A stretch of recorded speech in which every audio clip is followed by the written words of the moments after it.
Glória a Deus. Que maravilha estar aqui mais uma vez com os irmãos. Ontem, quinta-feira, tivemos uma manhã de oração abençoada, pregada pelo nosso pastor. Eu convido os irmãos a abrirem suas Bíblias em Atos dos Apóstolos, capítulo 2. Estaremos meditando do versículo 1 ao versículo 13. Do versículo 1 ao versículo 13.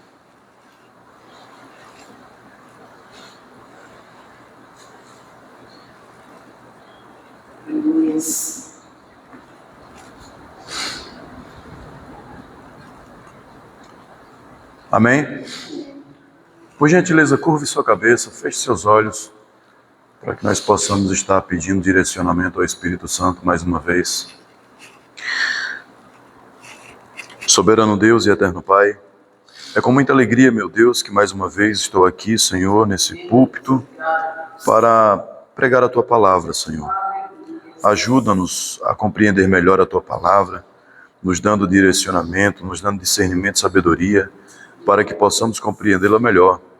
Pois é somente assim, meu Deus, que nós iremos entender o Teu caráter, entender o plano de salvação e agradar a Ti, Senhor. Que venhamos andar de acordo com a Tua palavra. Em nome de Jesus, eu Te agradeço por tudo que tem nos proporcionado. Pai amado, que ao lembrar das minhas pregações, reflexões e ensinamentos, que os meus irmãos não lembrem nem do meu nome, mas que o Teu nome seja exaltado para todo sempre. Amém. E glória a Deus. A palavra do Senhor nos diz, aqui a descida do Espírito Santo, cumprindo-se o dia de Pentecostes, estavam todos reunidos no mesmo lugar. E de repente veio do céu um som como de um vento veemente e impetuoso, e encheu toda a casa em que estavam assentados. E foram vistas por eles línguas repartidas como que de fogo, as quais pousaram sobre cada um deles. E todos, cheios do Espírito Santo, e começaram a falar em outras línguas, conforme o Espírito Santo lhes concedia que falassem. E em Jerusalém estavam habitando judeus, varões, religiosos de todas as nações que estão debaixo do céu. E correndo aquela voz, ajuntou-se uma multidão, e estava confusa, porque cada um os ouvia falar na sua própria língua. E todos pasmavam e se maravilhavam, dizendo uns aos outros: pois que não são galileus todos esses homens que estão falando? Como, pois, os ouvimos, cada um na nossa própria língua em que somos nascidos? Partos e medos, elamitas e os que habitam na Mesopotâmia, e Judéia e Capadócia, e Ponto e Ásia, e Frígia, e Panfília, Egito e partes da Líbia junto a Cirene, e forasteiros romanos, tanto judeus como prosélitos, e cretenses e árabes, todos os temos ouvido em nossas próprias línguas falar das grandezas de Deus, e todos se maravilhavam e estavam suspensos, dizendo uns para os outros: que quer dizer isso? E outros, zombando, diziam: então, estão cheios de mosto. Amém? Queridos e amados de Deus, às vezes algumas pessoas ficam escandalizadas quando eu falo que quando uma pessoa permanece tendo o mesmo comportamento na vida cristã, igual tinha antes de receber Cristo em sua vida, algumas pessoas ficam escandalizadas por isso. Só que na maioria das vezes também eu deixo bem claro para os irmãos que ninguém permanece do mesmo jeito sem ter se tornado morada do Espírito Santo. Isso é fato. Então, veja, a jornada cristã, eu aprendi com o nosso próprio pastor João, que não é uma corrida, é uma jornada, é uma caminhada. Na maioria das vezes, quando nós permitimos que as nossas emoções nos tomem, nós passamos a querer achar que nós temos que fazer, não, eu quero fazer isso, eu quero evangelizar, eu quero pregar, eu quero cantar. Não, é uma coisa de cada vez, até mesmo porque os dons, eles são dados de acordo com o indivíduo, de acordo com o propósito que Deus tem na vida de cada um. Então, é óbvio que uns vão ser separados para pregar, outros vão ser separados para evangelizar, outros vão ser separados para louvar, mas em comum, todos teremos um propósito e um dom, que é o de evangelizar, de alcançar almas para o reino de Deus. E como eu sempre gosto de citar uma frase do pastor evangelista batista Paul Washer, ele diz o seguinte: quem ama Cristo não consegue passar um dia sem falar do amor dele para alguém. Então, irmãos, cumprindo-se o dia de Pentecostes, estavam todos reunidos no mesmo lugar. Aqui a festa de Pentecostes era uma celebração da colheita do trigo, mas também era celebrada como recordação do recebimento das leis do Monte Sinai. A festa de Pentecostes acontecia no primeiro dia da semana, que era mais uma honra colocada sobre esse dia e uma confirmação de que seria o sábado cristão. Então, veja, quando nós continuamos a ler, versículo 2, de repente veio do céu um som, como de um vento, veemente, impetuoso, e encheu toda a casa em que estavam assentados. Quando Deus tem propósito na vida de alguém, Ele não chega de fininho. Deus, Ele não chega sorrateiramente. Ele faz com que você perceba que Ele chegou na sua casa, na sua vida, no seu ministério e no seu modo de agir, de falar e de se comportar dentro da igreja e fora dela. Então, no versículo 3, foram vistas por eles línguas repartidas como que de fogo, as quais pousaram sobre cada um deles. O movimento pentecostal, irmãos, surgiu no intuito de utilizar justamente Atos capítulo 2. Mas vamos por partes. O dia de Pentecostes, por ser o dia da colheita do trigo, em Israel, não tem nada a ver com o cristianismo. Deus apenas usou esse dia específico para que Ele pudesse derramar o Espírito Santo sobre todos os discípulos de Cristo. A festa de Pentecostes para o cristianismo, que muita gente não entende, é uma festa pagã, não é cristã, é uma festa judaica. Agora, no dia de Pentecostes, Deus utilizou esse dia para que Ele derramasse o Espírito Santo sobre todos aqueles que estavam ali. Então, nós temos que entender uma coisa, primeiramente o contexto. Antes da descida do Espírito Santo, Pedro negou Jesus 3 vezes. João queria orar para descer fogo sobre aquelas pessoas. Alguns, o próprio João e o irmão, fez com que a mãe pedisse ao próprio Cristo que eles dois se assentassem à direita e à esquerda. Por quê? Porque eles tinham em mente um reino físico, um poder militar, um poder físico, um poder político. Eles ainda não tinham compreendido qual que era a verdadeira função, qual que era a verdadeira missão de Cristo. Agora, quando o Espírito Santo desceu sobre eles, toda a contenda foi embora, toda a vaidade foi embora, toda a arrogância foi embora. Por quê, irmãos?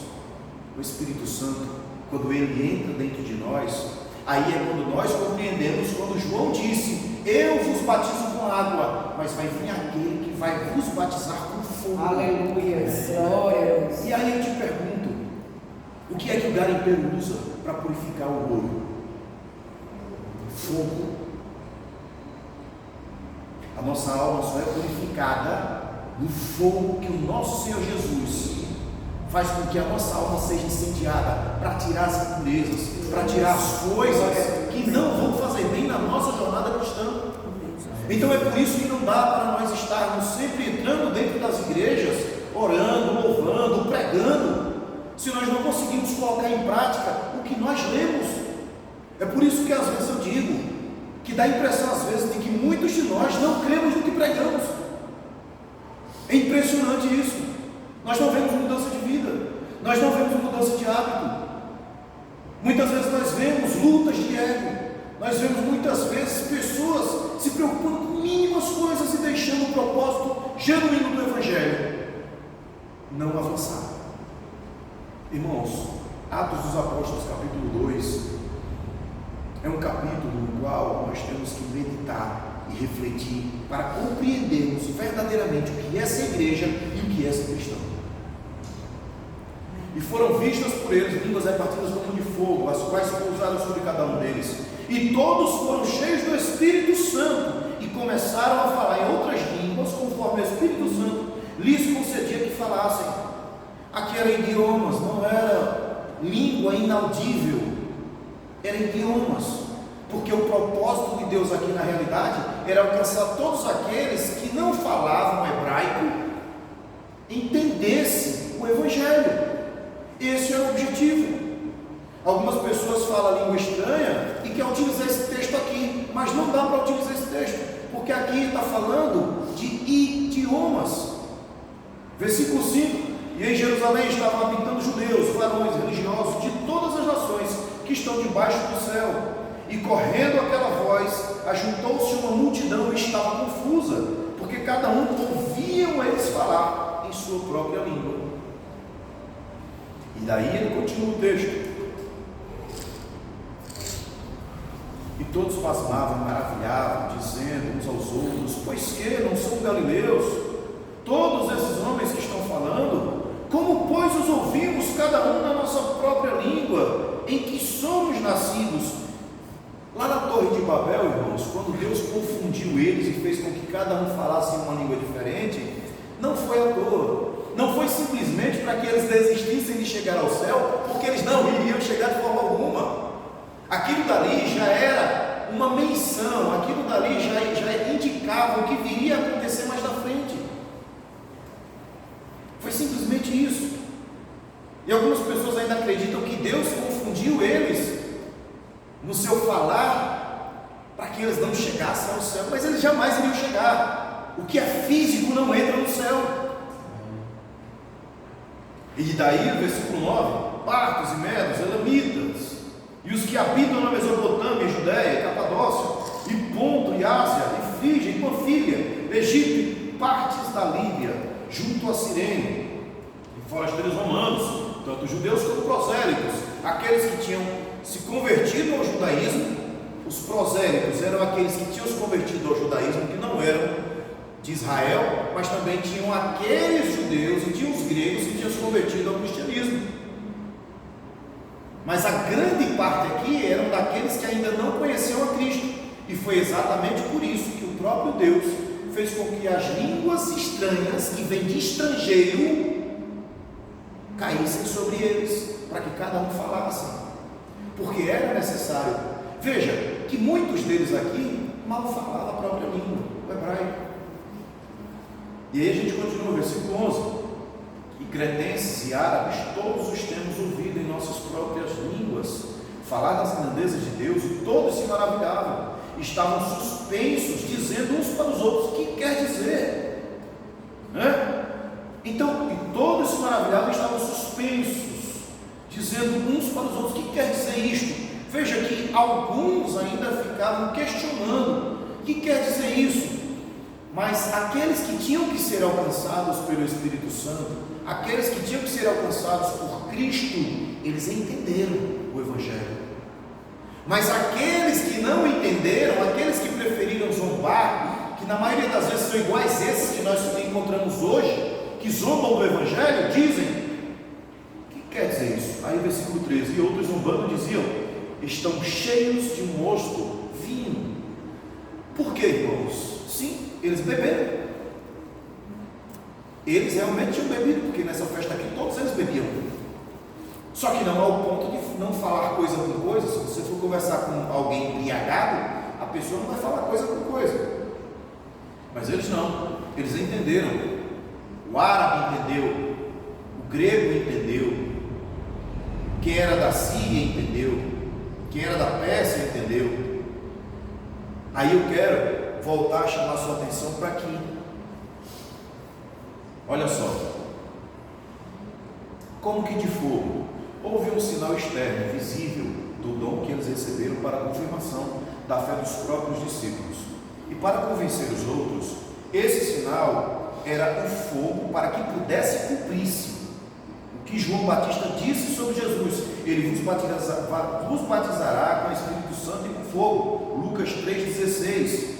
Agora, eles estavam na festa de Pentecostes, celebrando o memorial do recebimento da lei no Monte Sinai, e assim como aquela foi dada com fogo, e é portanto chamada de lei de fogo, e assim também é o Evangelho. A missão de Ezequiel foi confirmada por uma visão de brasas em chamas, Ezequiel 1,13, e as de Isaías, com uma brasa viva tocando os seus lábios.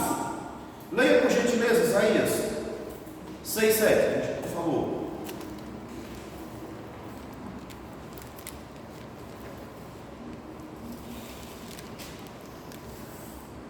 E com a brasa tocou a minha boca e disse: Eis que isto tocou teus lábios, e a tua iniquidade foi tirada, e expiados teu pecado. O que é iniquidade? Impureza, maldade. Veja que a todo tempo a Bíblia ela vai nos ensinando que o fogo serve para tirar as impurezas. Então, irmãos, se algum de nós nunca sentiu o toque do fogo do Espírito Santo dentro de nós, mas sentimos a necessidade de ser queimados por esse fogo, que nós possamos pedir ao nosso Senhor todos os dias.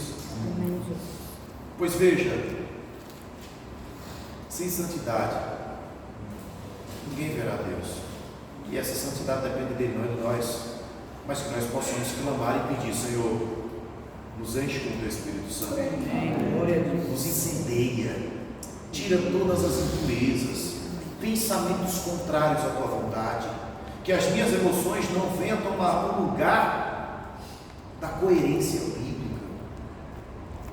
E assim, irmãos, eu finalizo a nossa reflexão te dizendo o seguinte: o Espírito, como fogo, derrete o coração, separa e queima a escória e acende as afeições pias e devotas da nossa alma, na qual, como fogo do altar, os sacrifícios espirituais são oferecidos.